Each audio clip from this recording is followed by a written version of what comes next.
One take. This is NBA One Take featuring yours truly. Favorite leg. This is NBA One Take for your head. NBA One Take.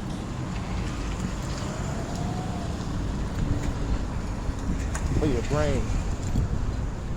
Coming to you live, Brooklyn, New York. It's NBA One Take.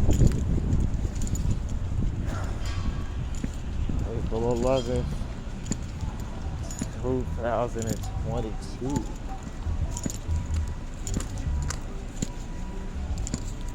With the regular season coming to an end, I got a preview of the NBA play-in games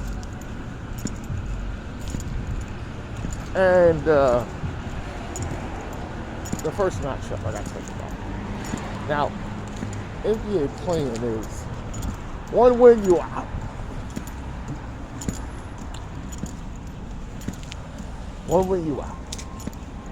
So,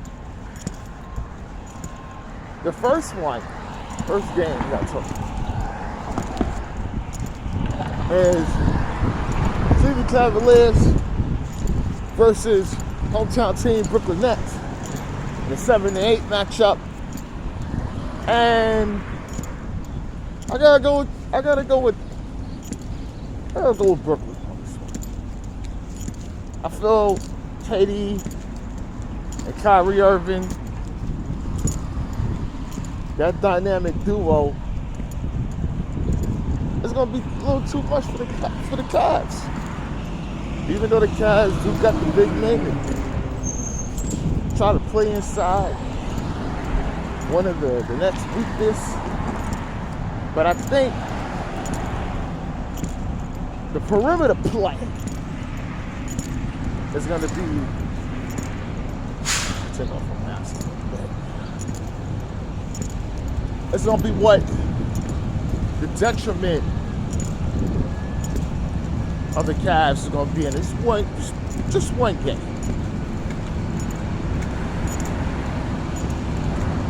So I got the Nets winning. They're playing first game, and now the second game I got to talk about is Minnesota Timberwolves versus the LA Clippers.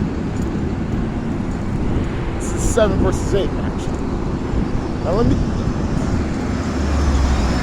Now the Clippers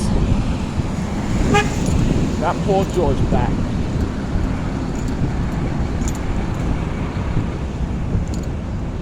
No Kawhi Leonard. Now, kudos to Tyronn Lue for having his team play at a playoff level without your 2 stars. So, I give him all that credit. That makes him fantastic.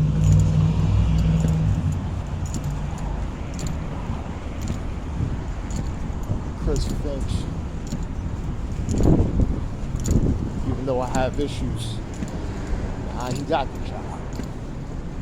He did wonders for the Timberwolves to be in this situation.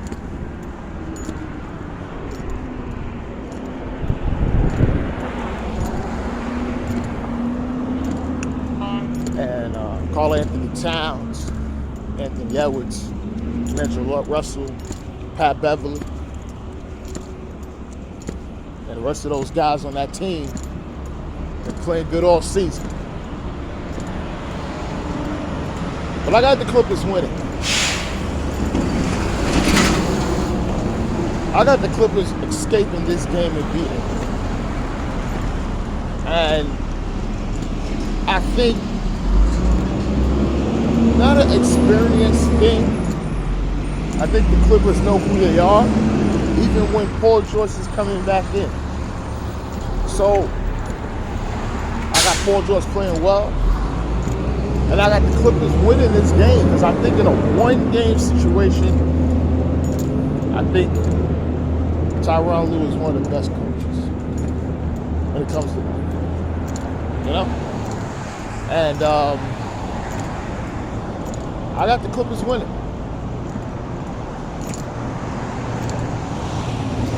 Next game I gotta talk about is gonna be the 9th and 10th matchup out in the East. Got the Atlanta Hawks versus the Charlotte Hornets. This is gonna be exciting. This is gonna be up and down, great action.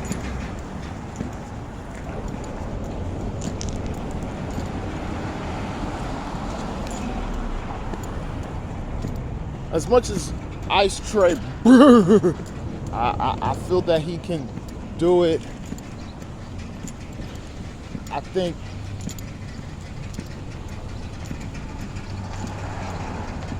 the Charlotte Hornets, LaMelo Ball,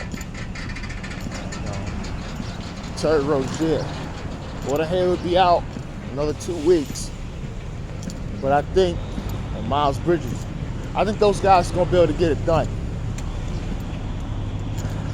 I think the Hawks tried to play from behind. This season has not been good for the Hawks at all.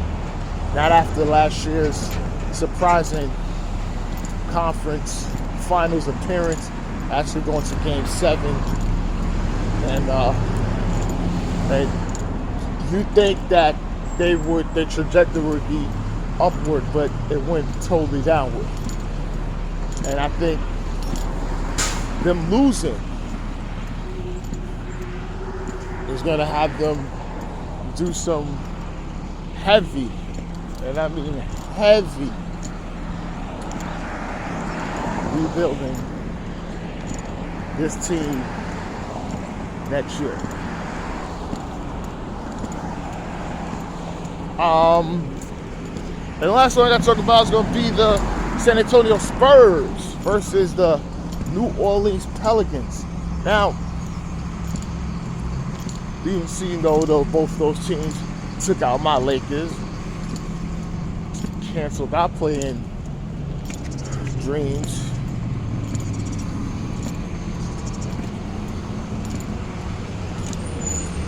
I have something to say. I think CJ McCollum coming there was a big deal for them. And I think CJ McCollum being in these playing is a big time guy that can overcome that and get them to win to face the loser of the 7 and 8 matchup.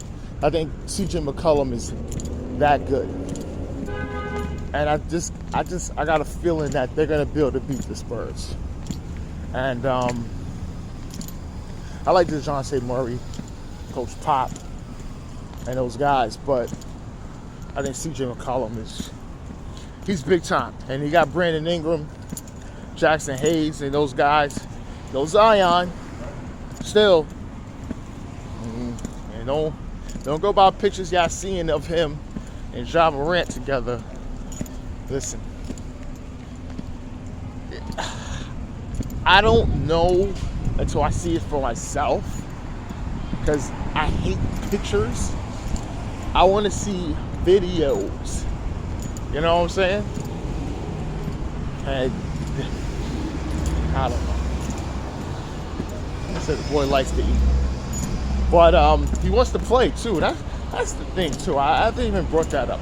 Zion Williamson wants to play, but they're telling him no. They're telling him to wait. So I just don't know how to judge this with his situation. But yeah, that's what it is. So far, what I got with the play-ins.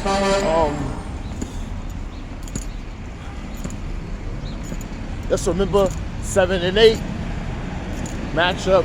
Winner goes to 7th, and the loser has to play between the 9 and the 10. So we'll see.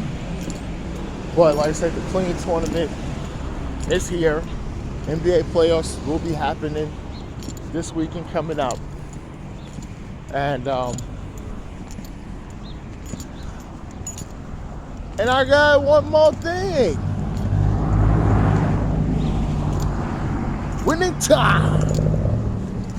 Episode 6. Man, I forget about winning time. Oh, baby, it's basketball, baby. Oh, yeah, my Lakers team ain't doing but look, I can relive some nostalgic thing that got me into the NBA, my Lakers, baby. Well, it starts off with Jack McKinney, the head coach. He got injured, and he's in a coma at the hospital from the incident happened when he fell off his bike when the brake gate went.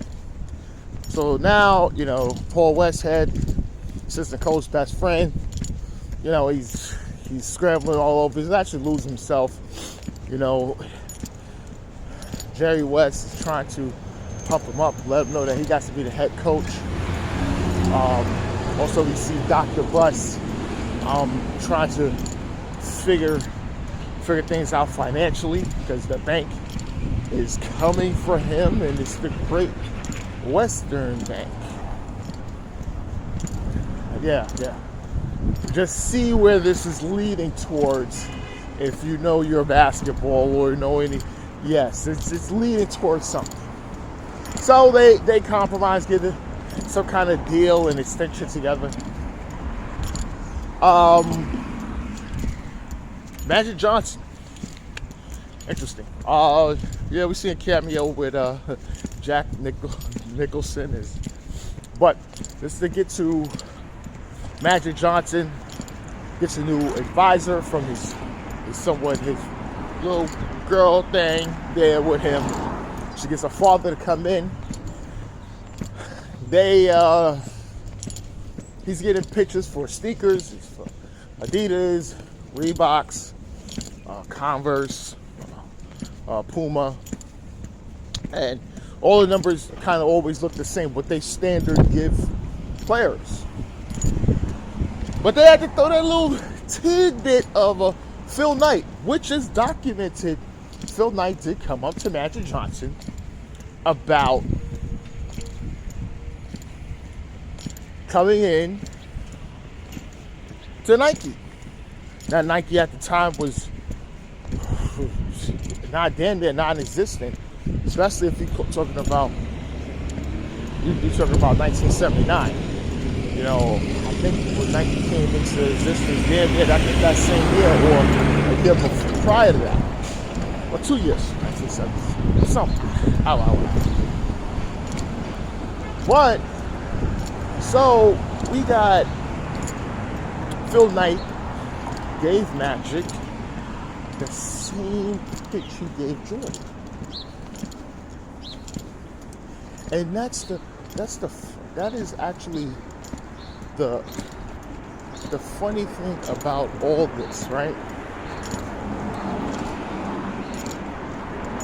He gets stake in the company. He keeps selling, he's winning, this is that, this is how much money he'll get. And, eventually Magic, in competition with Bird, wanted to be paid more and that, but he didn't look too much in the long game. But his agent at the time, not too smart, gave him that deal. And then Phil Knight said a little piece, yeah, he regretted it because he could have been $5 billion richer as of today. But we got that. He breaks up with that girl because he knows it's not going nowhere. But it's funny, ironically, her father is his agent, so he had to break that up with her. And then we got a Red Fox appearance played by the one Mike Epps, who always wanted to play. Richard Pryor said Red Fox, and he always wanted to play him, and he got him. But and that's all tied to Spencer Haywood. There's some dialogue there. It was good, but we're seeing where this is going with Spencer Haywood, and spiral is going to go down. But that's about it. But not too detailed about it. But it's NBA Onetake. People are like, Ladies and gentlemen.